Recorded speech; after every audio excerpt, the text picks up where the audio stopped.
दुधै खाएर आज कति दिनमा खेतमा आछौ? कस्तो लाग्छ? 1 महिना हो तिमी आएको?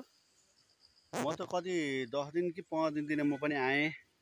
अब किसानको छोरो के गर्ने, धान छैन भन्दा लरेर यस्तो राम्रो छ धान चाहिँ छन चाहिँ।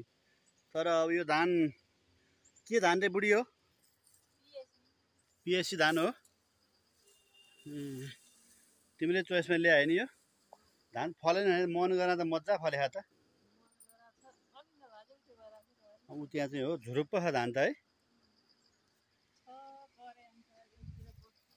यहीतिर बसाइ यहीतिर गराइ अनि के गर्ने है, न त धान त छ मजाले छ। किसानको काम यही हो। अब किसानलाई कसले दिने रात, कसले दिने मलजल, कसले दिने।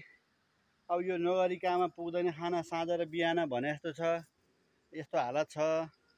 धान कस्तो चित्तबुद्ध छ हो र?